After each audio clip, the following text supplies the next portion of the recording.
దేవునికి మహిమ కలుగును కాక. హల్లెలూయా. ప్రియా దేవుని బిడ్డలారా, మత్తయి సువార్త 7వ అధ్యాయము 15 నుండి 17 వచనాలు చదవండి. అబద్ధ ప్రవక్తలను గూర్చి జాగ్రత్త పడుడి. వారు గొర్రెల చర్మమును వేసుకుని మీ యొద్దకు వచ్చును గాని వారు లోపల వారు క్రూరమైన తోడేళ్ళు. వారి ఫలము వలన మీరు వారిని తెలుసుకొందురు.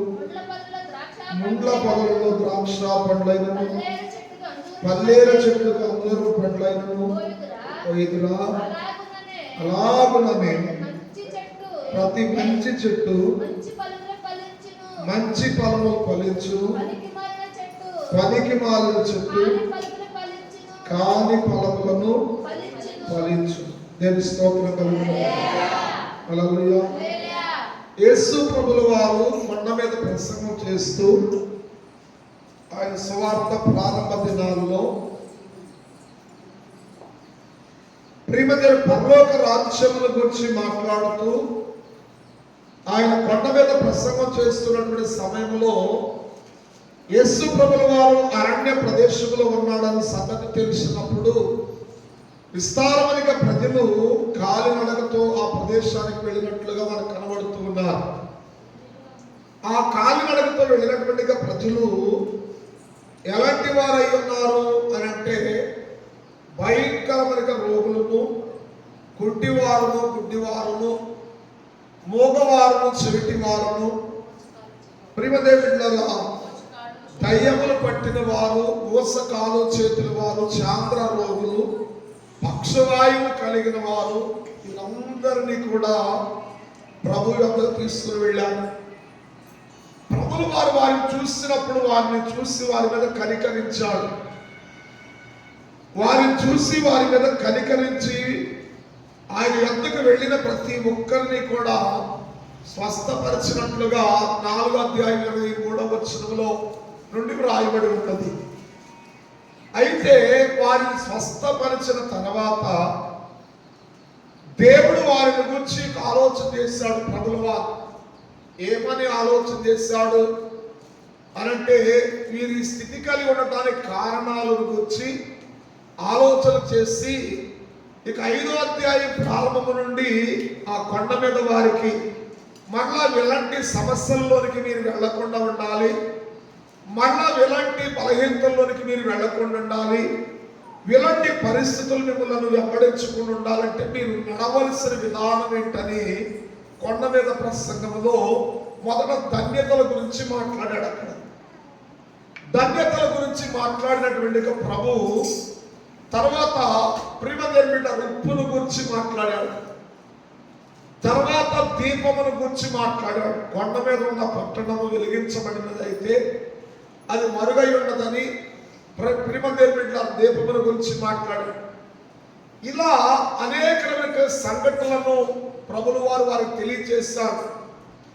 తెలియజేసి ప్రార్థన ఎలా చేయాలి, ఒక వ్యక్తి వెడల మనం ఎలాంటి ప్రవర్తన కలిగి ఉండాలి, దేవునికి బలి అర్పణ ఎలా చేయాలి అనేటువంటి అంశాల గురించి మాట్లాడుతూ ఇంకా ప్రియమైన నానా విధములైనటువంటి జీవన వ్యవస్థల గురించి ప్రభులు వారు మాట్లాడారు. కనుక ప్రియమైన ఆ మాటల్లో ప్రభులు వారు మీరు దేనిని గురించి చింతపడవద్దు, ఆకాశ పక్షులను చూడమన్నాడు, ఆ విత్తము కోయి వాటి గరిసలేదని చెప్పాడు. ఇలా చెబుతూ వచ్చి కొన్ని చెట్ల గురించి మాట్లాడుతూ వచ్చాడు. ఈ చెట్ల గురించి మాట్లాడుతూ ఇక్కడ అబద్ధ ప్రవక్తల గురించి మాట్లాడాడు. ఈ అబద్ధ ప్రవక్తలు అంటే ఎవరు అనంటే అబద్ధ ప్రవక్తలు అంటే దేవుని వాక్యక్రమం ఎలా ఉన్నది, ఎలాగైనా పర్వాలేదనేటువంటి వారు అబద్ధమును బోధిస్తున్నటువంటి వారు. చూడండి, దేవుని వాక్యము ఎలా ఉన్నదో దేవుని వాక్య క్రమాన్ని మాత్రమే మనం ప్రకటించినప్పుడు అది వారికి నీతిగా వెంచబడింది. దానిని అంగీకరించిన వారు దీవెనకరంగా మార్చబడతాం. దేవుని క్రమాన్ని తప్పించి మనం బోధించడం వలన దానిని అంగీకరించిన ప్రతి వారు ఏమవుతారంటే దారి తప్పిన వారు అయిపోతారు. నేను స్తోత్రం కలుగుతుంది. అందుకని దేవుని వాక్యంలో ఉన్నది తీసివేయటానికైనాను వేరొకటి తీసుకువచ్చి కలపటానికైనాను ఏమాత్రము కూడా బలపడనటువంటిది. దేవుని స్తోత్రం కలుగునుగా. ఇక్కడ అబద్ధ ప్రవక్తలను గురించి జాగ్రత్త పడుడి. ఎందుకు జాగ్రత్త పడాలి? వారి గొర్రె చర్మం వేసుకుని ఉన్నారు. అంటే పైకి గొర్రెల వలె కనబడుతున్నారు కానీ లోపల వారు ఏమై ఉన్నారంటే పైకి వేషధారణేమో గొర్రె వలె చర్మమును కప్పుకొని ఉన్నారు. లోపల క్రూరమైనటువంటి తోడేలు స్వభావాన్ని కలిగిన వారై ఉన్నారని అంటున్నాడు. అంటే పై వ్యాసము ఒకటి, ఆ లోపల ఆలోచన మరొకటిగా ఉండిపోయింది. దేవునికి స్తోత్రం కలుగును. మరి వారిని గ్రహించడం ఎలా సాధ్యం అని ఆలోచించినప్పుడు ఇక్కడ ప్రభువు వారు అంటున్నాడు, దేవునికి స్తోత్రం కలుగునుగా. హల్లెలూయా. వారి ఫలములను బట్టి మీరు వారిని తెలుసుకుంటారు అని అన్నాడు. చూడండి, దేవునికి స్తోత్రం కలుగునుగా. ఇప్పుడు వారు తోడేళ్ళ, వారు గొర్రెల అని ఆలోచన చేసినట్లయితే వారి ఫలములను బట్టి మీరు వారిని తెలుసుకుంటారు. వారి నడవడిని బట్టి మీరు వారిని తెలుసుకుంటారు. వారి మాటల విధానము అది వాక్యానుసారమా, వాక్యానికి భిన్నమైనదా అని మనం ఆలోచన చేసినప్పుడు వారి విధానము మీకు ఎలా తెలియపరచబడింది? ఆ మాట వాక్యానుసారమైనది కాకపోతే ప్రియమైన అది కానిది అనేటువంటి ఆలోచన మనకు కలిగించబడాలి. అది వాక్యానుసారమైనది అయితే ఖచ్చితంగా దానిని అనుసరించినప్పుడే మన దీవెన అనేది చూడగలుగుతాం. దేవునికి స్తోత్రం కలుగుతుంది. ఇలాగే పౌలు గారు బెరయ సంఘంలోనికి వెళ్ళి ప్రకటించినప్పుడు బెరయ సంఘస్థులంట పౌలు గారు చెప్పిన తన ముండ్ల పొదలలో, అంటే హానికరమైన చోట ప్రేమను ఎలా పొందుతాం, హానికరమైన చోట సంతోషాన్ని ఎలా పొందుతాం, హానికరమైన చోట నెమ్మది ఎలా కలిగింది, ఇది ఎలా సాధ్యం? ఎప్పటికీ సాధ్యము కాదు. దేవుని స్తోత్రం కలుగునుగా. ముండ్ల పొదలలో ద్రాక్ష పండ్లు కోయుదురా అంటే ద్రాక్ష పండ్లు అనేవి దేనికి సూచనగా ఉన్నాయి? సంతోషానికి సూచనగా ఉన్నాయి. అంటే మనస్సు ముండ్ల పొదలలో ఉన్నది ప్రియమైన దానిలో సంతోషకరమైన ఫలాలు ఎలా చూడగలుగుతాం?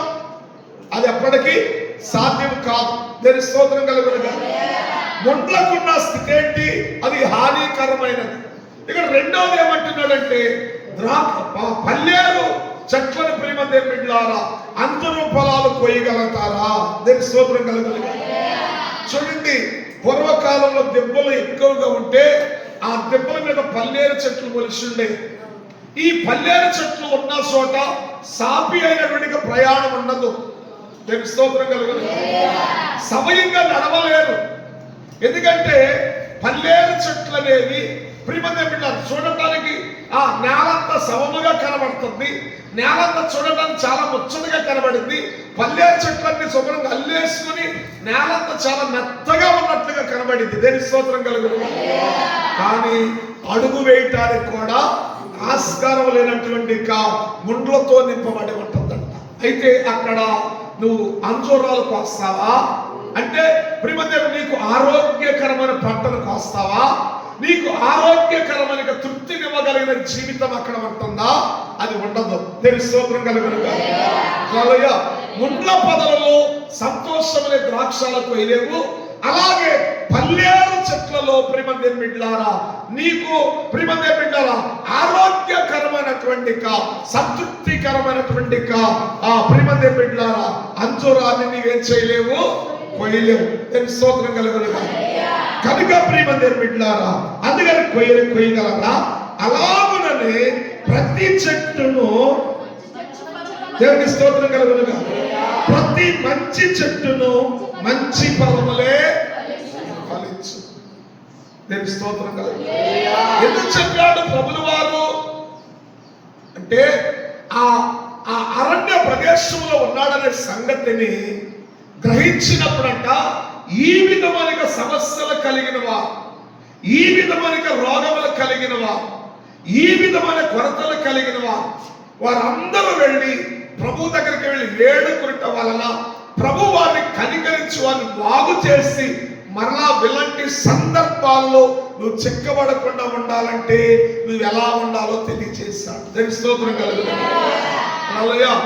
అంటే ద్రాక్ష చెట్టుని ద్రాక్ష పండ్లే కాస్తాయి, అలాగే అంజూరపు చెట్టుని అంజూరపు పండ్లే కాస్తాయి, ముళ్ళ చెట్టుని ముళ్ళకాయలే ఉంటాయి. దేవుని స్తోత్రం కలుగుతుంది. హల్లెలూయా. కనుక ప్రియమైన దేవుని బిడ్డలారా, ఇదొక మనుషునిక స్వభావాన్ని మనం చూడాలి అని అంటున్నాడు. ఇదొక మనిషి వ్యక్తిగత జీవితాన్ని మనం పరిశోధన చేయాలి. అంటే మారు మనసు లేనటువంటిది ముళ్ళ చెట్లతో పోల్చబడి ఉన్నది, మారు మనసు లేనటువంటిది పల్లేరు చెట్లతో పోల్చబడి ఉన్నది. మారు మనసు లేకుండా, పశ్చాత్తాపం లేకుండా, ప్రభు యొక్క వాక్యానికి మన జీవితంలో చోటు లేకుండా ఆ సంతోషకరమైన జీవితం మనకి ఎక్కడది? నేను స్తోత్రం కలుగుతుంది. హల్లెలూయా. చూడండి, నిజమైన మారు మనసు అనేది మనకు రాకుండా, నిజమైన లోబడే తత్వం అనేది మనకు రాకుండా, నిజమైన దేవుని వాక్యానుసారం యొక్క క్రియలు మనలో లేకుండా మనం ఎలా దీవెనకరంగా మార్చబడతాం? మనం ఎలా నెమ్మదిని పొందగలుగుతాం? మనం ఎలా సంతోషాన్ని చూడగలుగుతాం? అందుకని ప్రభువు వారు ఏమంటున్నారంటే 17వ వచనంలో, అలాగుననే ప్రతి మంచి చెట్టు మంచి ఫలములను ఫలించును, చెడ్డది స్తోత్రం కలుగునుగా. హల్లెలూయా. పనికి మాలిన చెట్టు కాని ఫలాలు ఫలించు. స్తోత్రం కలుగును. హల్లెలూయా. ఇప్పుడు మనలో మనం ఏ ఫలాలు కలిగి ఉన్నాం? ఏ ఫలాలు కలిగి ఉంటా నీకు సంతోషకరం? ఏ ఫలాలు కలిగి ఉంటా అవి నీకు ఆరోగ్యకరం? ఏ ఫలాలు కలిగి ఉంటా నీకు నెమ్మది కలుగుతూ ఉన్నది? దేవుని స్తోత్రం కలుగునుగా. హల్లెలూయా. చూడండి, బైబిల్ గ్రంథములో మహా గొప్ప భక్తుడు ఎవరయ్యా అనంటే మన మూల పురుషుడైన అబ్రహాము గుర్తొస్తాడు. ఈయన ఎవరంటే విశ్వాసములకు పునాదికర్త. ఇతను గురించి హెబ్రీయుల రాసిన పత్రికలో ఏమని రాయబడి ఉన్నది అంటే, అతడంట ప్రియమైన ఈ లోకంలో జీవిస్తూనే, ఈ లోకంలో తన జీవనాన్ని గడుపుతూనే ఈ భూమి మీద ఉండంట పరలోకమందున్న పునాదులు కలిగిన పట్టణము కొరకై నిరీక్షణతో ఎదురు చూస్తున్నాడు అని రాయబడి. ఎక్కడ ఉంటా? ఈ భూమి మీద దేవుని పిలుపును అంగీకరించి, దేవుని మాటకు లోబడి, దేవుడు చేయమన్నది చేస్తూ, దేవుడు నడవన్న చోటకి నడుస్తూ, దేవుడు చెప్పిన ప్రతి దానికి విధేయుడై ఇతడు దేని కొరకు చూస్తున్నాడంటే, ఈ లోకం అశాశ్వతమైనది, ఈ లోకంలో ఎంత ఉన్నప్పటికైనా నిర్దాక్షిణ్యంగా మనుషులు ఒక రోజున హఠాత్తుగా దానిని చేతిలో చేయకుంటట్టు వదిలేయాలి. కనుక స్థిరమైనది పరలోకమందున్న పునాదులు కలిగిన పట్టణం వైపు ఆయన నిరీక్షణ కలిగి ఎదురు చూస్తూ ఉన్నాడంట. ఇది దేవుడిచ్చిన సాక్షి. ఆ దేవుడే ఒక రోజున ఆ భక్తుడిని పరిశోధన చేశాడు. ఆ భక్తుడిని ఏం చేశాడండి? పరిశోధన చేశాడు. ఎందుకు పరిశోధన చేశాడు? ఇప్పుడు చాలా ఉన్నతమైన భక్తుడు కదా, మనం చాలా మందిని చూసినప్పుడు మంచి ప్రార్థన పరుడండి, మంచి యోగ్యుడండి, మంచి విధేయత కలిగిన వాడండి, లోబడే మనస్సు కలిగిన వాడండి, చెప్పితే చెప్పిన మాటని దాటి ఒక అడుగు కూడా వేయడండి అని మనం చక్కని సాక్ష్యం ఇస్తాం కదా. అలాంటి సాక్ష్యము కలిగినటువంటి అబ్రహాముని దేవుడంట అసలు నేను అనుకున్నట్లుగా ఉన్నాడా లేదనే ప్రశ్నార్థం వచ్చిందంట. చూడండి, స్తోత్రం కలుగు. హల్లెలూయా. ఎందుకంటే పరీక్షించకుండా ప్రయోజకుడు కాలేదు. తల్లిదండ్రులు బిడ్డలు కూడా పరీక్షిస్తారు. ఒక మనిషి మరొక మనిషిని పరీక్షిస్తాడు. ఏ మనుషుడు పరీక్షించకుండా ప్రయోజకుడు కాలండి. సహోదరి సాక్షి చెబుతూ ఎప్పుడు పరీక్షలు ఉన్నాయి అని చెబుతుంది. ఇప్పుడు ఆ పరీక్షలు ఎందుకు చెప్పండి? అతడు మరొక క్లాసులోకి షిఫ్ట్ అవ్వాలంటే ఏం చేయాలి? ఇప్పుడు ఆల్రెడీ ప్రిమదేవ్ బిడ్డ ఫస్ట్ ఇంటర్ చదువుతున్నాడు అనుకోండి, లేకపోతే ఫస్ట్ ఇయర్ డిగ్రీ చదువుతున్నాడు అనుకోండి, అతడు నెక్స్ట్ ఇయర్ లోనికి మరొక క్లాస్ లోనికి షిఫ్ట్ అవ్వాలంటే ఏముండాలి చెప్పండి? సెకండ్ ఇయర్ లోకి వెళ్ళాలంటే మరుసటి సంవత్సరంలోనికి ప్రిమదేవ్ బిడ్డ వెళ్ళాలంటే ఖచ్చితంగా పరీక్షలో ఏమవ్వాలి? పాస్ అవ్వాలి. మరి పరీక్షలో పాస్ అవ్వాలంటే ఏం చేయాలి? చెప్పిన దాన్ని మైండ్ లో జాగ్రత్తగా పెట్టుకోవాలి. చెప్పిన దాన్ని పెట్టుకోవటమే కాదు, మన జీవన విధానానికి ఆలోచన కూడా కొన్నింటిని ఏం చేయాలి? కత్తిరించుకోవాలి. మనకున్నటువంటి ఆలోచనలను, మనకున్న ఆశలను, మనకున్న కోరికలను మనం ఏం చేయాలి? కత్తిరి పెట్టి కత్తిరించాలి. నేను స్తోత్రం కలుగుతాను. ఎందుకని? లోక సంబంధమైన వాటితోనే, వ్యర్థమైన వాటితోనే, ఆ టీవీల దగ్గర, ఫోన్ల దగ్గర వ్యర్థమైనవన్నీ బుర్రలోనికి నింపుకుంటే చదువుకున్న చదువు స్టోరేజ్ ఎక్కడ అయింది చెప్పండి? అవి స్టోర్ అవ్వాలంటే నీకు విలువైన, నీ కుటుంబానికో నీ జీవితానికో రాబోతున్న తరమునకు ఒక విలువైన పాత్రగా యోగ్యుడిగా వెచ్చబడాలంటే, నీకు మేలైన వాటిని స్టోర్ చేయాలంటే, ఇప్పుడు స్టోర్ అయిపోయిన వాటిని ఏం చేయాలి? ఖాళీ చేయాలి. ఖాళీ చేయాలంటే ఏం చేయాలి?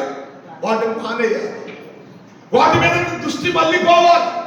నిజంగా దీవెన పొందాలని ఆశ ఉంటే, మేలు పొందాలని ఆశ ఉంటే, దేవుని వలన ఎవరైనా మేలు పొందాలనే ఆశ ఉన్నట్లయితే ఖచ్చితంగా నీవేం చేయాలంటే కాని వాటికి నువ్వు దూరంగా ఉండాలి. దూరంగా ఉన్నంత కాలం మేలైనది ఏదో నీకు అందం కాదు. నేను స్తోత్రం కాదు. ఇప్పుడు మోసం చేసే సమయం. ప్రిమదేవ్ బిడ్డల ఆ కోసిన పంటను కుప్ప వేస్తాడు. కుప్ప వేసిన తర్వాత అవి ట్రాక్టర్లతోనో లేకపోతే బస్సులతోనో తొక్కించబడింది. తొక్కించబడిన కళ్ళలో నుండి విలువైన గింజలు తీయాలంటే గడ్డిని ఏం చేయాలి? దులపాలి. గడ్డిని దులిపితే గాని గింజలు బయటకు వస్తాయి. దేవునికి స్తోత్రం కలుగుతుంది. అలాగే గడ్డిని దులపకపోతే ఏమైపోతాయండి? వ్యర్థమైన గడ్డితో పాటు గింజలు కూడా వెళ్ళిపోతాయి. అంటే అప్పుడు మనం వేరు చేసుకోవాలి. అంటే విలువని సంపాదించాలంటే నువ్వేం చేయాలి? గడ్డిని వేరు చేయాలి. నీ కుటుంబం మేలు పొందాలంటే కుటుంబానికి వ్యర్థమైన వాటికి నువ్వు దూరంగా ఉండాలి. ఖచ్చితంగా నిన్ను పాడు చేసే వాటికి దూరంగా ఉండాలి. నీకు హానికరమైన వాటికి దూరంగా ఉండాలి. ఏది నీకు నష్టాన్ని కలిగిస్తుందో, ఏది నీ జీవితానికి పండుగ కలిగిస్తుందో, ఏది నిన్ను ప్రయోజనం కాకుండా చేస్తుందో, ఏది నీకు విలువైనది కాదనుకుంటావో ఖచ్చితంగా దాన్ని నువ్వు దూరం చేయకుండా విలువను సంపాదించాలి. విలువను సంపాదించాలంటే కాని వాటిని చేయాలి. ఇప్పుడు దేవునికే విశ్వాస వీరుడైన అబ్రహాం మీద కొంచెం సందేహంతో ఆలోచించాడు. ఇంత పట్టు కలిగి ఉన్నాడంటావా? ఇంత యోగ్యము కలిగి ఉన్నాడంటావా? అయితే చూద్దాం ఒకటి, ఓ చిన్న పరీక్ష అని అనుకున్నాడు. మధ్యరాత్రి వేళ అబ్రహామా అని అన్నాడు. మంచి నిద్రలో ఉన్నాడు. అబ్రహాం అనగానే నిద్రలో ఉన్నట్టున్నాడు. చిత్తము ప్రభువా అని అన్నాడు. అంటే వింటున్నాను చెప్పయ్యా అని అన్నాడు. ఎప్పుడు? మధ్యరాత్రి వేళ. అంటే అప్పుడు కూడా దేవుని విషయమై అవగాహన కలిగిన వాడిగానే ఉన్నాడు. కొంతమంది ప్రియమదేవుడు 7 ఏనుగులు వచ్చి తొక్కినా చెప్పండి, నిద్రపోయారంటే 7 ఏనుగులు వచ్చి తొక్కినా మెలకు ఉండదు. ప్రియమదేవులారా, ఇది సహజంగా కొన్ని శారీరకమైన విధానాల్లో అలా మత్తులోనికి వెళ్తారు. కానీ ఇక్కడ అబ్రహామా అనగానే చిత్తము ప్రభువా అంటే వింటున్నాను చెప్పయ్యా. అంటే ప్రతి దినము దేవుడు ఏం చెబుతాడు? నా జీవితానికి మేలైనది, నా కుటుంబానికి క్షేమమైనది, నా బిడ్డలు పరవంతులుగా మార్చబడాలంటే దేవుని మాట కావాలి, దేవుని వాక్కు కావాలి. ఆయన ఎప్పుడు ఏది చెబుతాడో, ఆయన ఏ సమయంలో ఏది చెబుతాడో, కనుక ఏ సమయంలో చెప్పినా వినటానికి నేనేమై ఉండాలి? సిద్ధముగా ఉండాలి. స్తోత్రం కలుగుతుంది. హల్లెలూయా. నువ్వు మనకి డబ్బులు అవసరం, ఎవరు అప్పిచ్చే అతను ఉన్నాడు, అప్పు అడగటానికి అప్పు అడిగాను, అలా ఇస్తానన్నాడు కనుక ఇప్పుడు ఇచ్చేవాడు ఇష్టమా, తీసుకునేవాడు ఇష్టమా? ఇచ్చేవాడు ఇష్టం. అర్ధరాత్రి ఇస్తారంటే అర్ధరాత్రి వెళ్ళాలి. అబ్బాయి నేను బయటకు వెళ్ళిపోతున్నాను, అబ్బాయి తెల్లారి 7 దాటితే నేను ఉండనంటే చీకటి మొహంలో వెళ్ళి కూర్చుంటాంగా, అది నీ అవసరం కనుక అది ఇచ్చేవాడు ఇష్టమే కనుక, అది ఇచ్చేవాడు చేతిలో ఉంది కనుక పుచ్చుకునేవాడు ఎప్పుడంటే అప్పుడేమవ్వాలి? ఆశీర్వాదం కూడా అంతే. నువ్వు అనుకున్నప్పుడు దొరికేది ఆశీర్వాదం కాదు, నువ్వు అనుకున్నప్పుడు దొరికేది కాదు, నువ్వు ఆశపడినప్పుడు దొరికేది కాదు. కనుక దేవుడు ఎప్పుడు ఎవరికి సిద్ధపరుస్తాడో, సిద్ధపరిచిన మేలు పొందాలంటే నీవు యోగ్యుడిగా మార్చబడాలి. ఇప్పుడు వెళ్ళి అబ్రహామా అని అన్నాడు. అంతరాత్రి కూడా చిత్తమును ఆయన వింటున్నాను అన్నాడు. అప్పుడు అన్నాడు, నీకొక్కడే కదా కుమారుడు? అవునయ్యా, నువ్వు మిక్కిలిగా ప్రేమించినట్లుగా నాకు కనబడుతున్నావా ఈ మధ్యన? నాకంటే ఎక్కువగా ప్రేమించినట్టుగా కనబడుతున్నావయ్యా. కనుక నీకొక్కడై ఉన్న కుమారుడు, నువ్వు మిక్కిలిగా ప్రేమించిన ఇస్సాకును తీసుకుని మోరియా దేశం వెళ్ళి, ఆ మోరియా దేశం వెళ్ళిన తర్వాత అక్కడ చాలా పర్వతాలు కనబడతాయి. అప్పుడప్పుడు మనం పొరబడతా ఉంటాం, అది ఏ పర్వతం అయితే ఏమైందండి? దేవుని స్తోత్రం కలుగుతుంది. చూసిన పర్వతాలలా దేవుని పర్వతాలు కాదు. ఎన్న మాటలన్నీ దేవుని వాక్కులు కాదు. అందుకని అబద్ధ ప్రవక్తల గురించి మాట్లాడాడు. సంఘము, దేవునిని కలిగిన సమాజము, ఇక్కడ ఈ సందర్భాన్ని మనం గ్రహించాలి.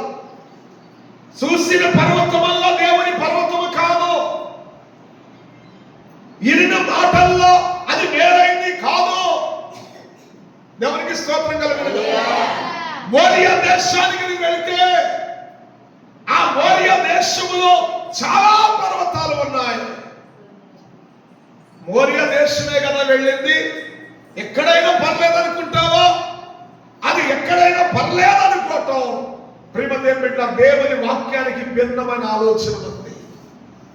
అంటున్నాడు, నేను నీకు చూపు పర్వతం అన్నాడు. నేను స్తోత్రం కలుగుతుంది. ఏమన్నాడండి? నేను నీకు చూపే పర్వతం అంటే నీకు కనబడే పర్వతాలు చాలా ఉన్నాయి, కానీ నీకు ఎన్ని పర్వతాలు కనబడినా నేను చూపే పర్వతం అని అన్నాడు. అందుకనే ప్రియమైన మేలు అనగానే ఆ చాలా రకరకాలైన మేలులు కనబడతాయి. అన్ని మేలులు నీకు సంతోషాన్ని ఇచ్చేవి కాదు. నేను స్తోత్రం కలుగుతుంది. కొన్ని మేలుల్లో స్వార్థం ఉంటుంది, కొన్ని మేలుల్లో వ్యత్యాసాలు ఉంటాయి, కొన్ని మేలుల వెనకాల కీడులు దాగబడి ఉంటాయి. ఎప్పుడైనా మీరు గ్రహించారా? నేను స్తోత్రం కలుగుతుంది. ఇలాగే ఒక స్నేహితుడిని ప్రియమైన బిడ్డరే, మనం రేపొద్దున పొలం చోటకి వెళ్ళాలన్నాడంట. ప్రాణ స్నేహితుడు అంట. అదెంత పనిలో వెళదామని అన్నాడంట. ఎందుకని ప్రాణ స్నేహితుడు కదా. ఎందుకు వెళ్ళాలన్నాడు, ఎందుకు రమ్మంటున్నాడు అనే సంగతి ఆలోచన చేయలేదు. ప్రాణ స్నేహితుడు కదా, సరే వెళదామయ్యా అని అన్నాడు. ప్రాణ స్నేహితుడు కనుక వెళదామని అన్నాడు. ఎప్పుడైతే వెళదామనే మాట తీసుకున్నాడో ఈ స్నేహితుడికి ఒక విరోధకముడైపోయాడు. పలానా సమయంలో పలానా టయానికి నాతో వస్తాడు నా స్నేహితుడు, అతను నీ శత్రువు కనుక అతను నీకు అప్పగిస్తాను, నువ్వు నాకు ఎంత ఇస్తావు? చూడండి, దేవుని స్తోత్రం కలుగుతుంది. యేసు ప్రభువు వారు 12 మంది శిష్యుల్లో కూడా ఒకడు ఉన్నాడు. వాడు శిష్యుడిగానే ఉన్నాడు, వాక్యాన్ని విన్నట్లుగానే ఉన్నాడు, ప్రభు బోధను గ్రహించినట్లుగానే ఉన్నాడు, ప్రభు నడిచిన మార్గంలో నడిచినట్లుగానే ఉన్నాడు, ప్రభుతో ఆ వియ్యములో పాలు పొందినట్లుగానే ఉన్నాడు, ప్రేమ విందులన్నింటిలో పాలు పొందాడు, అన్నిట్లో ఉన్నాడు. కానీ ప్రియమైన బిడ్డలారా, ప్రభు చూడలేదులే అనుకుని రహస్యంగా ప్రభులో ఉన్న ప్రేమను అమ్మేయటానికి 30 వెండి నాణ్యాలు సిద్ధపరచుకున్నాడు. రాత్రికి రాత్రిపై మాట్లాడుకున్నారు. మీరు వెతికేది ఆయన కొరకే కదా, ఆయన అంత తేలిక మీకు దొరకడు, ఆయన అంత తేలిక మీరు గుర్తుపట్టలేరు. ఇదిగో మీకు కావాలంటే నేను అప్పగిస్తాను, నాకేమిస్తాను. చూడండి, ఈ స్నేహితుడు అనుకుంటున్నాడు నా ప్రాణ స్నేహితుడు, చాలా నాతో స్నేహం కలిగిన వాడు, వాడు ఏ బాధలో ఉన్నాడో, వాడికి ఏ పని అవసరమైందో రమ్మంటున్నాడు కనుక వస్తానని చెప్పాను. దేని స్తోత్రం కలుగు అని అనుకుంటున్నాడు. వాడేమనుకున్నాడు, ఇదే సమయం, నాకు కొంత ధనము కావాలంటే ఇదే సమయం. ఎందుకు? శత్రువు కందివేట. అందుకని కొన్ని మేలు వెనకాల కీడులు కూడా ఉంటాయి. అందుకని ఆలోచించాలి, పరిశోధన చేయాలి. ఈడు ప్రభు అంటున్నాడు, దేవుడు అంటున్నాడు, ఇదిగో మోరియా దేశానికి వెళ్ళినప్పుడు అబ్రహామా నీకు చాలా పర్వతాలు కొరకై ఒక్క గోత్రాన్ని యెరోబాముకి అప్పగించి, ఆ రెహబాముకి అప్పగించి యెరోబాముకి 11 గోత్రాలని అప్పగిస్తే అతడు ప్రియమైన బెయేర్షెబా మొదలుకొని దాను వరకు వెళ్ళే మార్గమంతటి విశాలమైన ప్రదేశానిగా సిద్ధపరిచి అటుకు కొండ ఇటుకు కొండ వెనుకున్నాడు. మధ్యలో పెద్ద ప్రేమ ఏం జరుగుతుంది? ఉత్సవాలు జరిగినాయి. ఈ యెరోబాము అంటున్నాడు, ఇక యెరూషలేము వెళ్ళవసరం లేదు, యెరూషలేములో ఉన్న దేవుడే ఈ 2 కొండల మధ్యలో ఉన్నాడు. ఏమన్నాడు అంటండి? నేను స్తోత్రం కలుగుతుంది. బెయేర్షెబా మొదలుకొని దాను వరకంట అటు చివరి ఆ కొండను చూశాడు, ఇటు చివరి నీ కొండను చూశాడు. ఈ 2 కొండల మధ్యలో భయంకరమైన ప్రజలు విచ్చలవిడైనటువంటి ఉత్సవాలు మొదలైంది. అంటున్నాడు ఇక యెరూషలేము అవసరం లేదు. ఎందుకని యెరూషలేము అవసరం లేదు అంటున్నాడు? యెరూషలేము వెళితే రెహబాము చంపుతాడేమోనని భయం. ఎందుకంటే ఆయన రాజ్యం తీసికి ఇవ్వబడింది కదా. యెరూషలేము వెళితే రెహబాము చంపుతాడేమోననే భయం చేత సత్యాన్ని పక్కదారి పట్టించాడు. నేను స్తోత్రం. హల్లెలూయా. చూడు, కొంతమంది ప్రియమైన బోధనలు ఎలా ఉంటాయి అంటే, ప్రియమైన బహువార్తంగా వాస్తవాన్ని మాట్లాడలేక, సత్యమును పలకలేక ప్రియమైన బిడ్డలారా దేవుని వాక్యాన్ని వారి స్వంత ఆలోచనతో వక్రీకరించుకుంటూ వెళ్తారు. ఆ యెరోబాము నియమించిన అనుభవాలే ఆహాబు రాజులకు వచ్చి ఆహాబు సంతతి వారిని పతన స్థితిలో తీసుకుని వెళ్ళిపోయింది. దేవునికి స్తోత్రం. హల్లెలూయా. కారణం ఏంటి? దేవునికి స్తోత్రం కలుగు. అందుకనే నీవు చూసిన పర్వతం కాదు, నేను చెప్పే పర్వతం అని ఖండితంగా చెప్పాను. ఒకటి మధ్యరాత్రి పిలిచాడు, రెండోది పలానా చోటకి నువ్వు వెళ్ళాలి, అది నువ్వు అనుకున్న పర్వతం కాదు. మరి దేని తీసుకుని వెళ్ళాలి? నీకు ఒక్కటై ఉన్నది, నువ్వు దేన్ని ఎక్కువగా ప్రేమించావు అదే నాకు కావాలని అన్నాడు. చూడు, ఒక ఆశీర్వాదాన్ని పొందాలి అంటే ఖచ్చితంగా దేవుడు ఏది అడుగుతాడు తెలుసా? చెప్పండి, దేవుడు ఏది అడుగుతాడండి? దేవుడు ఏది అడుగుతాడు? నువ్వు ఎక్కువగా దేన్ని ఎక్కువ ప్రేమిస్తావో చెప్పండి. ఇంట్లో భీమన్ని అయిపోయింది, ఇక ఆ రోజుకున్నాయి. ఏ రోజుకున్నాయండి? ఈ పూటకున్నాయి. సాయంత్రానికి యజమానుడు తెస్తానన్నాడు, తెస్తాడో తేడో ఆ తర్వాత విషయం. దేని స్తోత్రం కలుగు. ఉన్నవి ఈ రోజుకే ఉన్నాయి. ఇప్పుడు తక్కమని ఒక అడుక్కునేవాడు వచ్చాడు. దేని స్తోత్రం కలుగు. ఇప్పుడు ఆళంక దానంక, ఆళంక దానంక. వీడు ఎందుకు వచ్చాడు చెప్పండి? ఎందుకు వచ్చాడు? ఇప్పుడు అందుకని సారియా ప్రాంతంలో ఉన్న యెహోవా దగ్గరికి ఏలియా ఎందుకు వెళ్ళాడు? నీ మనస్సులో ఉన్నది తెలుసుకుని నిన్ను దీవించడానికి పంపాడు దేవుడు. ఎవరినే? ఏలియాని. ఆమె మనస్సులో ఉన్నది తెలుసుకుని 3.5 సంవత్సరములు భయంకరమైన కరువులో చివరి క్షణాల్లోకి వచ్చేస్తుంది. ఈ పూటకు తింటే రేపటికి లేదు, ఎల్లుండి చచ్చిపోతాం. ఇది ఆ టార్గెట్ ఏంటంటే తినడానికి ఉన్నది ఈ పూటకే ఉన్నది, రేపు జ్ఞాపిస్తాం, ఎల్లుండి చనిపోతాం. ఇదా టార్గెట్. ఇప్పుడు దేవుడు నువ్వు బ్రతకాలి, ఇది ఆలోచన. దేవుడు నిన్ను బ్రతికించాలి. ఎలా బ్రతికిస్తాడు? నీ మనస్సులో ఆ ఫలించు అనుభవం లేకపోతే నువ్వు ఎలా బ్రతుకుతావు? అందుకనే దేవుడు నిన్ను బ్రతికించాలనే ఆశతోనే నీ దగ్గర పంపాడు. ఇప్పుడు నిన్ను పరీక్షిస్తున్నాడు. ఇప్పుడు ఏలి అంటున్నాడు, ఒక అప్పం నాకు పెట్టమ్మా అని అంటున్నాడు. ఇప్పుడు పెడతానికి ఆ దగ్గర ఏమన్నా చెప్పండి, ఏముంది? పట్టిడి పిండి. తాను తన బిడ్డ చేసి తినాలనుకున్న పట్టిడి పిండి ఎన్నో గంపల రొట్టెలు అవుతాయా? చెప్పండి. పట్టిడి పిండి గంపల రొట్టెలు గంపలు అవుతాయా? అవో కదా. అయితే ఒకటైంది లేదా రెండోది అయింది. ఆ 2 అప్పములు చేసుకుని ఒకటి నాకు ఒకటి మా అబ్బాయికి ఈ రోజు తిందాం, చూద్దాం, రేపు దొరకపోతే ఎల్లుండి మరణమే అనుకుంది. కానీ దేవుడు అంటున్నాడు, నిన్ను బ్రతికించాలి, నా నామ మహిమ కొరకు నిన్ను బ్రతికించాలి, నిన్ను బాగు చేయాలనుకుంటున్నాడు. మరి బాగు చేసే దేవుడు ఎలా బాగు చేస్తాడు?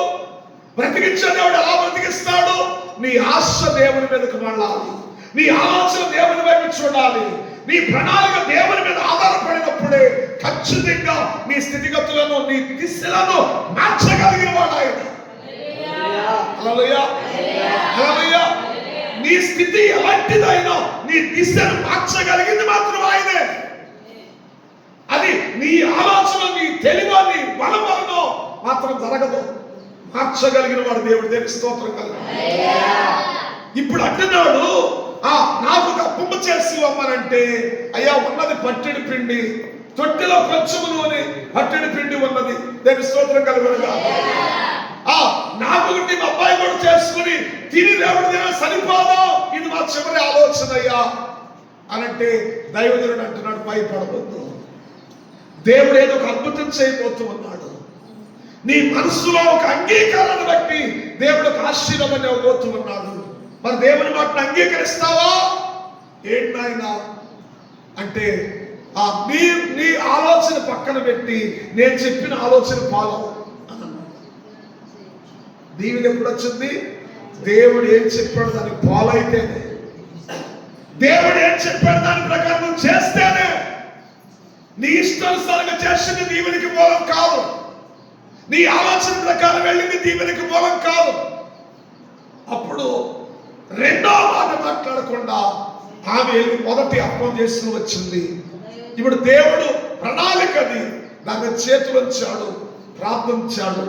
ప్రార్థించి ఇప్పుడు వెళ్ళి నీవు నీ కుమారుడు అప్పములు చేసుకుంటూ నేను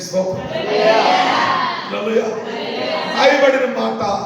ఈ వెళ్ళాడు తొట్టి నిండా పిండి అయిపోలేదు, బుడ్డి నిండా నూనె అయిపోలేదు, కానీ ఏ రోజుకి ఏం కావాలో చూడండి, పోషించబడుటకు ప్రతి అవసరం తీర్చబడింది.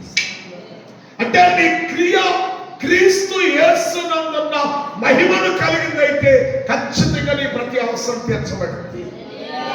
నీ క్రియ దేవునికి మహిమాత్మగా ఉండాలి, నీ క్రియ దేవుని చిత్తానుసారమైనదై ఉండాలి, నీ క్రియ దేవుని ఇష్టానుసారమైనదై ఉండాలి. అప్పుడు ఖచ్చితంగా నీ ప్రతి అవసరాన్ని అది ఏదైనా దేవుడు తీర్చడానికి సంసిద్ధుడు. స్తోత్రం కలుగుతుంది. కరువు దినములు ముగిసేంత వరకే ఇంకా తొట్టిలో పిండి అవలేదు, బుడ్డిలో నూనె అయిపోలేదు. రాజుల కుటుంబాలు రోడ్డును పడ్డాయి, కానీ ఆ విధవరాల జీవితంలో కొరత రాలేదు. నేను స్తోత్రం. అందుకని ఇక్కడ అంటున్న అబ్రహాముతో, నీవనుకున్న పర్వతం కాదు, నేను చూపే పర్వతం మీదకి వెళ్ళాలి. అలాగే వెళ్ళాడు. ప్రియదేవులారా, కావాల్సి పట్టుకున్నాడు, వెళ్ళాడు. ఏకైక కుమారుడు లేక పుట్టినవాడు. ఇంచుమించు 25 సంవత్సరాల విశ్వాసము ద్వారా, 25 సంవత్సరాలు నలగొట్టబడిన ప్రార్థన ద్వారా, 25 సంవత్సరాలు ఎదురు చూసి కన్నులు కాసిపోతున్న సమయంలో ఒక ఆశీర్వాదం అనే శిగురు వలె పుట్టిన కలిగినటువంటి వాడు ఇస్సాకు. దేని స్తోత్రం కలుగును. ఆ ఏకైక కుమారుడిని బలి ఇవ్వటానికి బయలుదేరాడు. మోరియా పర్వతం మీదకి వెళ్ళాడు. అన్ని సిద్ధపరచుకున్నాడు, బలి సిద్ధపరచుకున్నాడు. కత్తి ఎత్తేటప్పటికి చూడండి, ఈ 1వ వచనంలో పిలువబడిన పిలుపుకి అక్కడ ప్రియదేవులారా ఆ 22వ అధ్యాయం 10-11 వచనంలో పిలిచిన పిలుపుకి ఎంత మార్పు ఉందో చూడండి. ఇక్కడ ఏమన్నాడు? అబ్రహామా, ఏమని సంబోధన చేశాడు? అబ్రహామా అని అన్నాడు. చిత్తము ప్రభు అని అన్నాడు. అక్కడ ఏమన్నాడు? కలవరపడిందంట దేవదూత. అబ్రహాము విశ్వాసం ఎదుట కలవరపడిపోయింది దేవుని దూత. ఎందుకంటే ఆ విశ్వాస బలము ఎదుట ఏది ఆగదో. దేని స్తోత్రం కలుగుతుంది. అందుకని అంత విశ్వాసం మనలో ఉంటే దేవుడు అద్భుతాలు చేస్తాడు మన జీవితం. ఎంత విశ్వాసం కలిగిన వాడంటే ఏ బిడ్డ కొరకై 25 సంవత్సరాలు కన్నులు కాసినట్లుగా కాయలు కాసినట్లుగా ఎదురు చూస్తాడో ఆ బిడ్డని బలి ఇవ్వమన్నప్పుడు దహన బలిగా రూపము బూడిదిగా కనబడాలి. రూపం బూడిదిగా కనబడాలి. దాన్ని చేయటానికి వెనదిరగని విశ్వాస వీరుడు ఎవరంటే అబ్రహాము. అది చూసి ఆ చిన్నవాడి మీద చేయవద్దు, దేవుడిని పరీక్షించడానికి ఈ పరిశోధన చేశాడు కనుక అతనికి ప్రతిగా అదిగో పొదలో చెక్కబడిన పొట్టేలు ఉంది, దానిని అర్పించు అని చెప్పి ఆ దేవదూత అంటుంది 12వ వచనంలో. దేవునికి స్తోత్రం కలుగును. ఇందును బట్టి నువ్వు దేవునికి భయపడేవాడు అని కనబడుచు ఉన్నది. ఎలా కనబడుతున్నాడంటండి?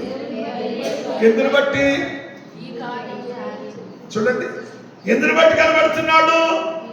ఆయన చెప్పినది. ఇది సులువైనదా? ఎంత కష్టమైనది అనుకున్నారు? ఒకటే, మరొక కుమారుడు లేడు. అది కూడా లేక ఎదురు చూశాడు. నీ ఆశీర్వాదం వృద్ధి పొందాలంటే, నువ్వు దేవునిలో మేలుకరంగా మార్చబడాలంటే నీ విశ్వాసం బలమైనదిగా మార్చబడాలి.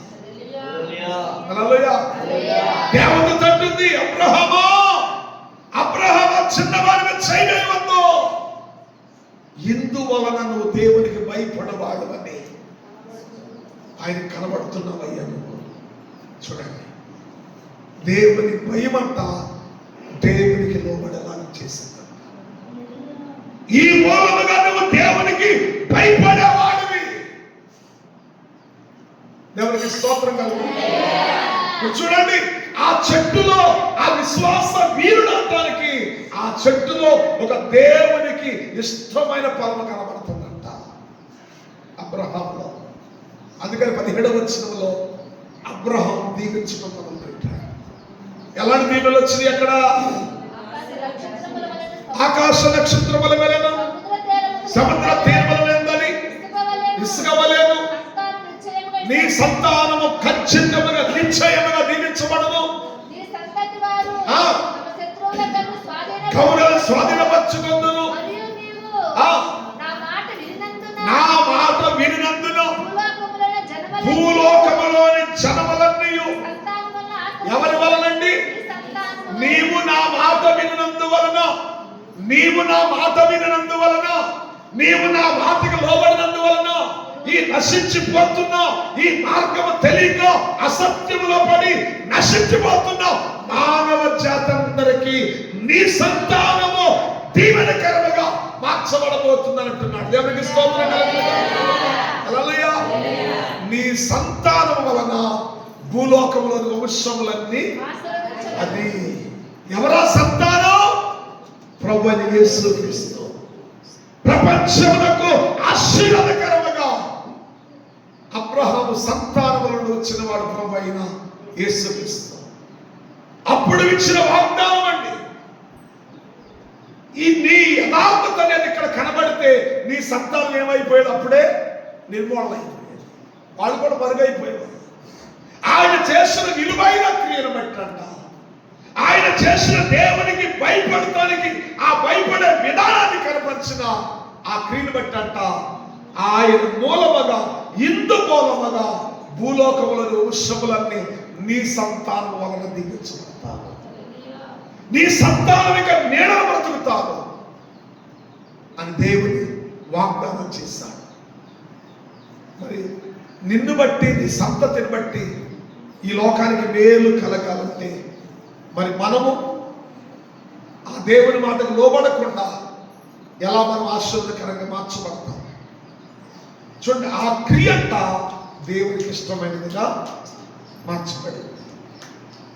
ఇందును బట్టి దేవుడు నిన్ను చూస్తున్నాడయ్యా, అసలు ఏం చేస్తామని చూస్తున్నాడయ్యా. ఇందును బట్టి నేను చూసినప్పుడు దేవునికి స్తోత్రం కలుగుతుంది.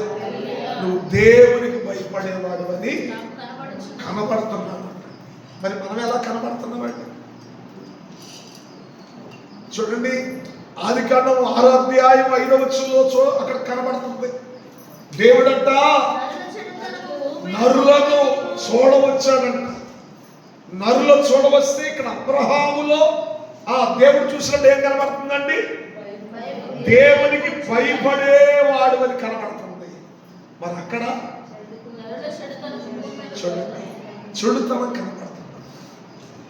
అంటే మనము ఏది చేసినా ఆ దేవునికి కనబడతాను. నేను చెప్పవలసిన లేదు నేను మంచి చేశానని, లేదా నేను చెడు చేశానని నేను చెప్పవలసిన లేదు. నేను చేసింది చెడా మంచా అనేది దేవునికి కనబడుతుంది. ఈ రోజు నువ్వు చేసింది అది మేలైనదైతే నీ పిల్లలకు దీవెనకరంగా మారి. ఒకవేళ అది లేదా సమయం ఉండగానే పశ్చాత్తాపడు. సమయం ఉండగానే పశ్చాత్తాపడు. అయ్యో నాలో ఎలాంటి చెడ్డ క్రియలు ఉన్నాయి, నాలో ఇతరులను పాడు చేసే క్రియలు ఉన్నాయి, నాలో దేవునికి లోబడని క్రియలు ఉన్నాయి. అవి నన్ను పాడు చేయటమే కాదు, అహాబు తన క్రియలను బట్టి వారి సంతతి వారందరూ భ్రష్టులైనట్లుగా నా సంతతి కూడా భ్రష్టులైపోతానయ్యా. ఆ సమయం రాకమునిపే నన్ను బాగు చేయని నువ్వు సరి చేయబడితే ఖచ్చితంగా నీ వెనకాల నీ సంతతి వారు దీవెనకరంగా మార్చబడతారు. నేను స్తోత్రం కలుగుతుంది. హల్లెలూయా హల్లెలూయా. కనుక ప్రేమ దేవులారా, అందుకనే అబ్రహామును చూసినప్పుడంట ఇతను దేవునికి భయపడేవాడని దేవుడు తెలుసుకుని అతను దీవించడం మొదలుపెట్టాడు. నేను స్తోత్రం కలుగుతుంది. రెండవ మాట చూడండి, రెండవ రాజుల గ్రంథం 18వ అధ్యాయం 3వ వచనం. తన పితరుడైన దావీదు చేసినట్లు అతడు యెహోవా దృష్టికి నీతిని అనుసరించి నడుచుకున్నాడు. ఇక్కడ మరొక రాజుని గురించి మాట్లాడుతున్నాడు. దేవుడే సాక్ష్యం ఇస్తున్నాడు. ఇక్కడ ఆ విచికియాకి గురించి ఆ మాట, విచికియాకి తన తండ్రి అహాబు ఉన్నాడు, విచికియా తాత ఉన్నాడు, వారి ముత్తాత ఉన్నాడు, వారి తాత ఉన్నాడు. ఇక్కడ దావీదుకి విచికియాకి మధ్యలో 11 మంది రాజులు ఉన్నారు. 11 తరాలు ఉన్నాయండి అక్కడ. 12వ వాడు అండి విచికియా. కానీ ఎవరిని వర్ణిస్తున్నాడు దేవుడు? ఇది ఎవరిని చూసి నడుస్తున్నాడంట? 12 తరములు దాటి వెళ్ళి దావీదును చూసి, దావీదు చర్యలు దేవునికి ఇష్టమైనవి, దావీదు చర్యలు దేవునికి మహిమకరమైనవి, దావీదు చర్యలు ప్రజలకి దీవెనకరమైనటువంటివి కనుక దావీదు చర్యలు బట్టి నడుస్తున్నాడంట. తనకు ముందు తన తండ్రి ఉన్నాడు, తన తాత ఉన్నాడు, తన ముత్తాత ఉన్నాడు, వారి ముత్తాత ఉన్నాడు. ఇంచుమించు 12 తరాలు ఉన్నారు అక్కడ. ఈ తరాలు ఎవరి పేరు ఎత్తలేదు అక్కడ దేవుడు. అచ్చ వీడు తండ్రి వంటి వాడురా, లేదా వీడు తాత వంటి వాడురా, వీడు ముత్తాత వంటి వాడురా అని చెప్పలేదు. పితరుడు 12 తరాలు వెనక ఉన్న దావీదు చర్యలంతటి ప్రకారం అంట యెహోవా దృష్టికి నీతిని అనుసరించాలి. అంటే ఈ మధ్యలో వాళ్ళందరూ ఏమైపోయినట్లు అది అంతగా చెప్పలేదు వాళ్ళ గురించి. అందరూ దారి తప్పారు. దేవుని కలిగి ఉన్నామని దారి తప్పారు. దేవుని ఎరిగి ఉన్నామని దారి తప్పారు. దేవునికి లోబడినట్లుగా ఉన్నామని దారి తప్పారు. అయినా దేవుడికి ఎవరు కావాలి? వారిలో నీతిని పెరిగినటువంటి వాడండి. దావీదు శరీరంతటి ప్రకారము ఆ హృదయ పూర్వకముగానంట పూర్ణముగా ఏం చేశాడు? నీతిని అనుసరించి నడుచుకున్నాడు అని 7వ వచనంలో ఏమన్నా తెలుసా? అందుకే యెహోవా అతనికి తోడై ఉండెను. ఎందుకు తోడుగా ఉన్నాడండి? ఇప్పుడు దేవుడు నీకు ఎందుకు తోడుగా ఉంటాడు? నువ్వు నడుచుకుంటే నీకు తోడుగా ఉంటాడు. నువ్వు లోపడితే ఖచ్చితంగా నీకు తోడుగా ఉంటాడు. అందుకే దావీదు శరీరంతటి ప్రకారముగా దేవుని దృష్టికి పూర్ణముగా నీతిని జరిగించాడు గనుక, అందుకే యెహోవా అతనికి తోడై ఉన్నాడు గనుక అతడు ఎక్కడికి వెళ్తే అక్కడ ఏది మొదలు పెడతాది జైలు పొందినాడు. దేవునికి స్తోత్రం చెప్పండి. హల్లెలూయా. నీ జీవితంలో ఏ పని పూనుకున్నావో ఆ పనిలో దీవెనకరంగా మార్చబడాలంటే ఖచ్చితంగా దేవునికి ఇష్టమైన క్రియల్లో కనబడాలి. నేను స్తోత్రం కలుగుతుంది. హల్లెలూయా, హల్లెలూయా. యెహోవా అతనికి తోడై ఉండెను గనుక అతడు వెళ్ళిన చోట్ల వెళ్ళాలి. చూడండి, దేవుడి దగ్గర ఒక పక్షం ఉంటుందా? భూమి మీద సర్వ మానవ జాతిని సృష్టించిన వాడు ఆయనే. సర్వ జీవరాశులను సృష్టించిన వాడు ఆయనే. భూమిని ఆకాశంలో సముద్రములను నిర్మించిన వాడు ఆయనే. పర్వతాలను సృష్టించిన వాడు ఆయనే. సమస్తమును ఈ లోకమును ఇంకా అప్రియమైన వైశాల్యములను కొలిచిన వాడు ఆయన. ప్రియమైన దేవునికి స్తోత్రం కలుగును. హల్లెలూయా. భూమి యొక్క వైశాల్యమును కొలిసిన వాడు ఆయనే. భూమి మీద జలములను పుడిసుడితో కొలిసిన వాడు ఆయనే. ఈ భూమి మీద ఉన్న జలములన్నీ పోగు చేశారంట. ఆయన పుడిసిట్లో కంటే దోషుల్లో సాగలేదంట. చూడండి అంటాడు, భూమి ఎక్కువ నీరు ఎక్కువ అంటే ఏది ఎక్కువ? ఏది ఎక్కువ అండి? భూమి ఎక్కువ నీరు ఎక్కువ? చెప్పండి అమ్మా, ఏది ఎక్కువ? నీళ్ళు ఎక్కువ. నీళ్ళు ఎక్కువ. భూమి ఎంత అండి? ప్రపంచ పటంలో చాలా చిన్నది. అసలు అంచనా లేనటువంటి విస్తారమైన సముద్రం. అందుకని పెద్దలు అంటారు, ఆ అంచనా లేనటువంటి విస్తారమైన సముద్రాన్ని ఎదుటమన్నా సులువేనంట కానీ సంసారాన్ని తరికి లాక్కురాటం అనేది ఎందుకని? ఎందుకన్నారు ఈ మాట? దేవుని జ్ఞానం లేకపోతే కుటుంబాల పత్రంలోకి వెళ్ళిపోతుంది. కుటుంబ వ్యవస్థను కలగజేసింది ఎవరండి? దేవుడేగా. ఇప్పుడు నరుడు ఒంటరిగా ఉండకూడదని సాటి అయిన సహాయాన్ని భార్యాన్నిచ్చి మీరిద్దరే వాళ్ళ తింటమంటమే కాదు, మీరు ఫలించి వృద్ధి పొందాలని, మీరు పిల్లలు కనాలని, మీరు భూమిని నిండించాలని, పంటను సిద్ధపరచుకోవాలని, సమస్తాన్ని సిద్ధపరచుకోవాలని సమస్తాన్ని కలగజేసింది దేవుడేగా. కుటుంబ వ్యవస్థను తీసుకుని వచ్చింది దేవుడేగా. మరి దేవుని ఆలోచనకి విరోధమైన ఆలోచన కుటుంబంలో ఉంటే కుటుంబాలు ఎందుకు నియమించబడతాయి? అందుకే భార్యాభర్తలకు గొడవ, తల్లి బిడ్డలకు గొడవ, ఒకళ్ళొకళ్ళు ఎడబాటు, కొన్ని రోజులు అక్కడ ఉంటే కొన్ని రోజులు ఇక్కడ. కారణం ఇప్పుడు దేవునికి లోబడితే గొడవ వచ్చిందా? చెప్పండి, భార్యాభర్తలకు గొడవ వచ్చిందా? గొడవ ఎందుకు వచ్చింది? చెప్పండి, గొడవ ఎందుకు వచ్చింది? దేవుని వాక్యానికి లోబడే మనసు ఇద్దరికి ఉంటే అసలు ఆ ఇంట్లో గొడవే రాదుగా. అందుకని దేవుని ప్రణాళికను, కుటుంబ వ్యవస్థను పాడు చేయటానికి భూమి మీద ఉన్నాడు. ఆడే అపవాది, వాడు పెడతాడు శిక్ష. కుటుంబ వ్యవస్థని దీవెనకరంగా మార్చాలనే ప్రణాళిక అండి దేవునిది. స్తోత్రం కలుగుతుంది. అందుకనే ప్రియమైన దేవునిలాగా అతడు వెళ్ళిన చోట్లనెల్లా యెహోవా అతనికి తోడై ఉండెను గనుక అతడు ఏమయ్యాడు? జయము పొందాడు, వర్ధిల్లాడు. అందుకని మనం వర్ధిల్లాలి, మన కుటుంబాలు వర్ధిల్లాలి, బిడ్డలు వర్ధిల్లాలి, మానవ వ్యవస్థ వర్ధిల్లాలంటే ఖచ్చితంగా సృష్టించిన వాని మాట మనకి ఏమవ్వాలి, నిర్మించిన వానికి లోపడాలి. దేవుని స్తోత్రం కల. నా చేతిలో వస్తువు కానీ చెడిపోతే దీన్ని బాగు చేయాలంటే దాన్ని తయారు చేసేవాడి దగ్గరికి వెళ్ళాలి. అంతేనా? ఎవడైనా బాగు చేస్తారా? ఎవడైతే తయారు చేశాడో లేదా ఆ టెక్నీషియన్ ఆ మెకానిజం నేర్చుకున్న ఆ టెక్నీషియన్ దగ్గరికి వెళ్తే దానికి సంబంధించిన వాడి దగ్గరికి వెళ్తే వాడు బాగు చేస్తాడు. అలాగనే ఒక కుటుంబం, ఒక వ్యవస్థ, ఒక వ్యక్తి మేలు పొంది దీవెనకరంగా మార్చబడాలంటే నిన్ను సృష్టించిన వాడని దేవుని మాట వినాలి. అందుకని అబ్రహాము దేవుని మాట విని దేవునికి భయపడ్డాడు కనుక తరతరాల వంశబడి దీవించబడింది. హిజ్కియా తన పితృడైన దావీదు వైపు చూశాడు, భక్తి కలిగిన వాడని. ఆ భక్తిలో ఉన్న కొన్ని లక్షణాలు తీసుకున్నాడు, తన రాజ్యాన్ని కట్టుకున్నాడు. అందుకే అతడు ఎటు వెళుతుంటే ఏమయ్యాడు?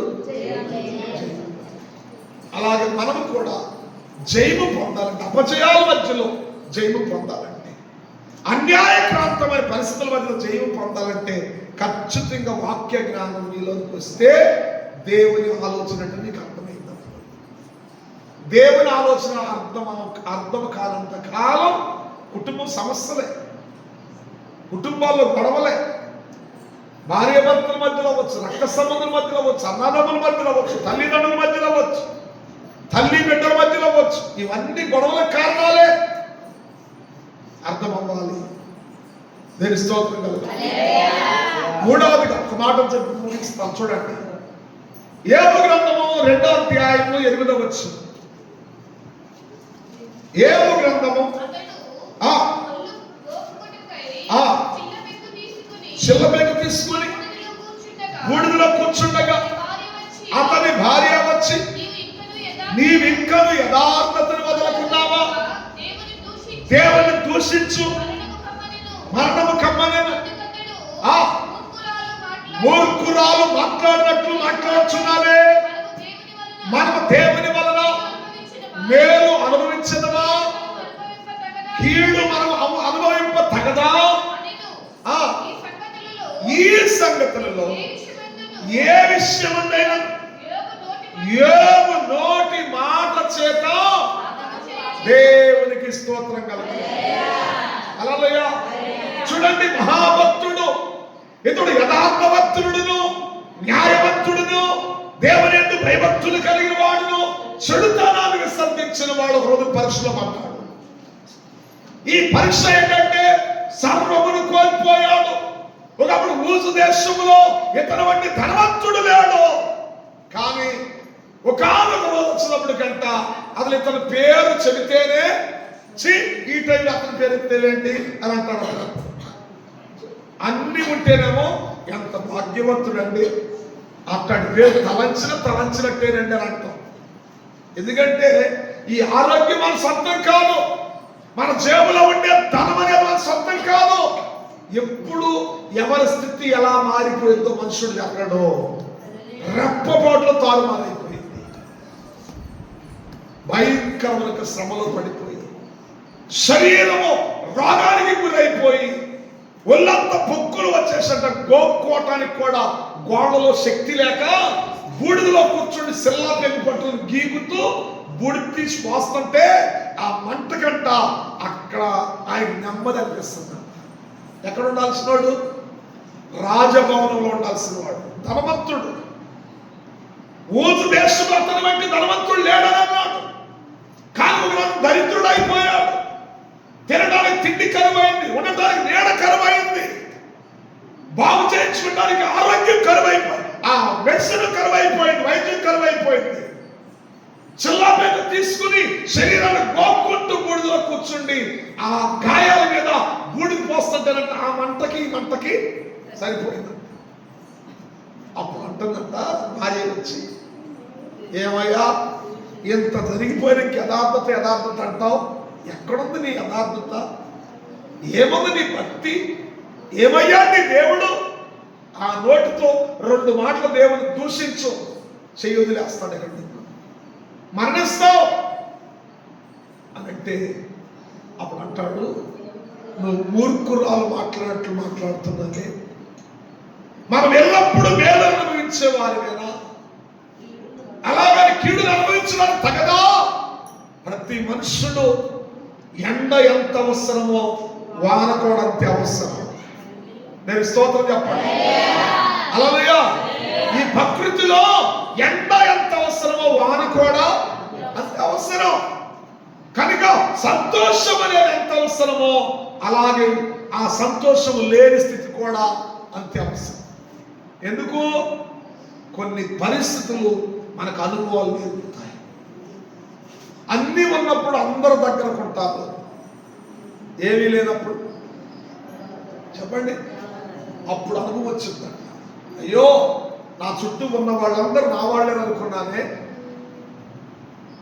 అన్నీ ఉన్నప్పుడు అందరూ నా వాళ్ళుగానే ఉన్నారే, ఇప్పుడు ఏమీ లేకుండా ఉంటే అసలు నీ వాళ్ళు ఎవరో అసలు ఒరిజినాలిటీ అప్పుడు కనబడిద్దంట. నిన్ను ప్రేమించేది ఎవరో, అన్నం తిన్నావా తినలేదని అడిగేది ఎవరో కోల్పోయినప్పుడు అర్థమవుతారు. నిజమైన ప్రేమికులు నిజంగా నిన్ను ప్రేమించేవారంట లేమిలో అర్థమవుతారు. అందుకని కొన్ని శ్రమలు ఎందుకు వస్తాయి తెలుసా? కొన్ని శోధనలు ఎందుకు వస్తాయి తెలుసా? కొన్ని నష్టాలు ఎందుకు వస్తాయంటే నీ నిజమైన ప్రేమ ఎక్కడ, నీ పునాది, నీ ఆధారం ఎక్కడ? ఒకసారి పరిశోధన చేసుకో. నువ్వు ఏ స్థితిలో ఉన్నా, నువ్వు ఉన్నతమైన వాడిగా ఉన్నా, లేని వాడిగా ఉన్నా, మార్పు లేని వాడు, మార్చలేని వాడు, యేసు ప్రేమ ఉంటే నేను స్తోత్రం కలుగుతుంది. ఆ ప్రేమకు మించిన ప్రేమ ఈ లోకములో లేదు. ఈ లోకములో ఉన్నవారైతే అన్ని ఉండగా నీ దగ్గర ఉంటారు, ఏమీ లేని రోజున వాళ్ళు ఉండరు.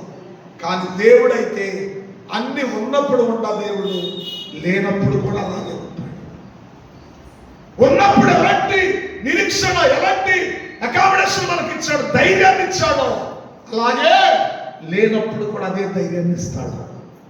ఏమి జీవితంలో అదే.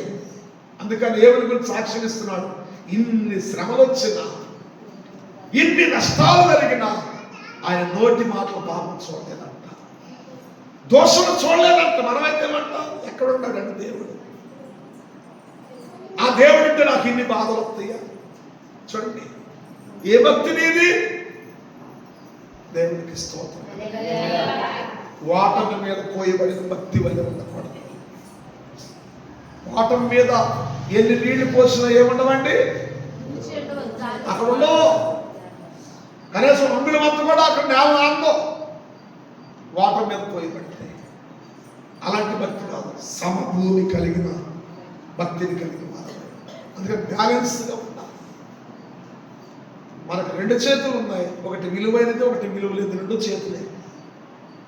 ఒకటి విలువకు ఉపయోగిస్తావు, ఒకటి విలువ లేని దగ్గర ఉపయోగిస్తావు. ఈ విలువ లేదు నాకు వద్దని చేతులు తీసేసుకుంటావా, అప్పుడు నీ పేరు ఒక్కో రకంగా మారిపోయింది. పేరేమో మంచి పేరు ఉంటుంది. ఏ పేరు? నేను స్తోత్రం కలుగుతుంది. మంచి పేరు ఉంటుందండి. ఆశీర్వాదమనో, దీవెన, ఏయనో ఏదో పేరు ఉంటుంది, మంచి పేరు ఉంటుంది. అంటే ఈ పేరు చెబితే ఆశీర్వాదం వచ్చేసింది. ఆశీర్వాదం అంటే ఆ పేరుని పిలిచినప్పుడు మనకు ఆశీర్వాదం వచ్చేసింది. ఆ దీవెన రోజు దీవెనను పలకగానే ఆ దీవెన మనకు వచ్చేసింది. ఇప్పుడు ఈ చెయ్యో కాలో లేదనుకోండి, ఈ పేర్లు మరుగైపోయి గుంటోడు, చెప్పండి, గుడ్డోడు, చెవిటోడు, చెప్పండి, అసలు పేర్లు వెళ్ళిపోయింది. దేవునికి స్తోత్రం. అందుకే బ్యాలెన్స్గా మనం ముఖ్యం. అందుకంటున్నాడు, ప్రతి చెట్టు నేను ఎలా గమనిస్తాను, దాని ఫలములను గుర్తించు. ఆ గుర్తించే జ్ఞానం నీకు వచ్చినప్పుడే నీ విలువైన ఆశీర్వాదం పొందుతావు. దేవుడి మాటలు దీవించుగా ప్రార్థన చేస్తున్నాను. ప్రేమ కలిగిన తండ్రి, జీవాధిపతి, నీకే వందనాలు చెల్లిస్తున్నాను. నీ మహాభక్తులు బట్టి నీ పాద సన్నిధిలో ప్రార్థిస్తున్నాను.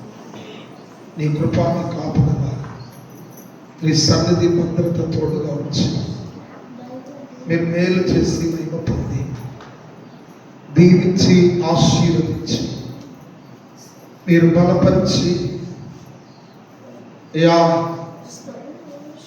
ప్రతి చెట్టుని దాని ఫలములను బట్టి గుర్తించబడినట్లుగా ప్రతి మనుష్యుడు వారి అంతరంగ స్వభావం బట్టి యోగ్యుడా అయోగ్యుడా అలా గుర్తించబడతారని తెలియజేస్తున్నారు. అబ్రహాముని క్రియను బట్టి దేవునికి భయపడేవాడు, హిజ్కియా ఈ క్రియను బట్టి నీతిని అనుసరించిన వాడు, యోబు ఈ క్రియను బట్టి నోటి మాటలో కూడా పాపం కలగలేదు. ఎంత యోగ్యమైన సాక్ష్యం నీ కాపులు ఉత్తరపరిచి మేలు చేసి మహిమను దీవించి గొప్ప చేయాలి. యేసు నామములో అడుగుచున్నాము తండ్రి. ఆమేన్.